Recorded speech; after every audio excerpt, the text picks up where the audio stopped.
Well, I was invited by my friend Steve Farber. I met Steve at a SobCon conference a couple of years ago. He was amazing. We've been talking for a couple of years, and he's been really pushing me to get this thing done. He's been pushing me to write my book. He's been pushing me to impart my Yoda-like knowledge. And so he finally said, "You got to do this." Anything he's involved with, I'm up for it because he really knows his stuff. He's fantastic, and I'm just honored that he asked me to be involved.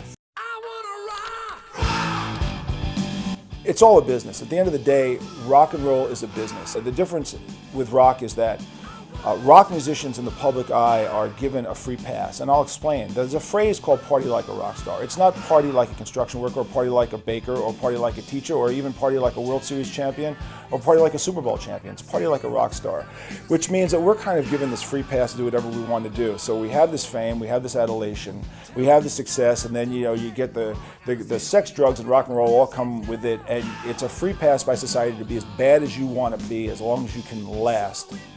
And it's supposed to be like a great life. And the fact is the ones who've lasted essentially have lasted because they really worked hard at it. You can make all the jokes you want about the Stones, and trust me, I make them. And Springsteen and all that. But the fact is, if you're around a long time, it takes a lot of work. And in my business, the rejection aspect of it, especially in the early stages, is so overwhelming, and it really culls the herd out. I find that when you really are hit with overwhelming rejection, you need to possess the ability to reflect on what happened. You have to look inside yourself. You have to use introspection and really be honest with why something didn't work out. And then you have to reinvent. And then you have to go back out and reapply your newly discovered and developed sense of success again. And you may get knocked down again. Our story is really insane. I mean, the Twisted Sister story goes back 40 years. We celebrated our 9,000th show last year. We've been through the mill, and I don't know if there's a lesson that has not been learned by us. But look, what I do is sexy. It's a sexy world. Entertainment is sexy. Rock and roll is the sexiest of all.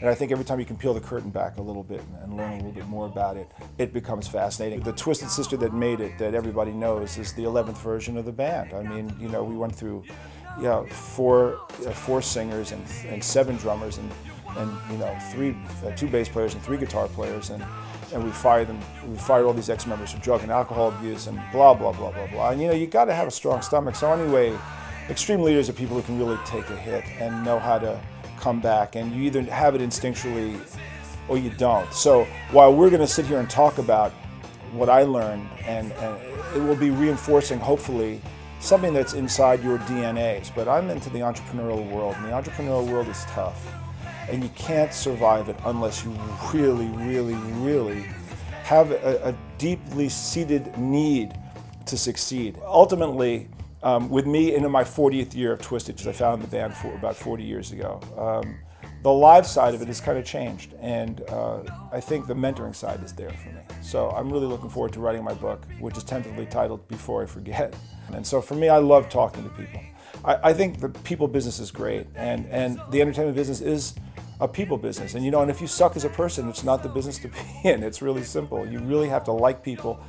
You have to want to be interested in hearing what they have to say, and hopefully they'll be interested in hearing what I have to say. So that's my life. My life at this point will be to talk to people who want to hear what I have to say, unlike my daughter. Just follow me and you'll set yourself free. Now won't you come out and play? Come out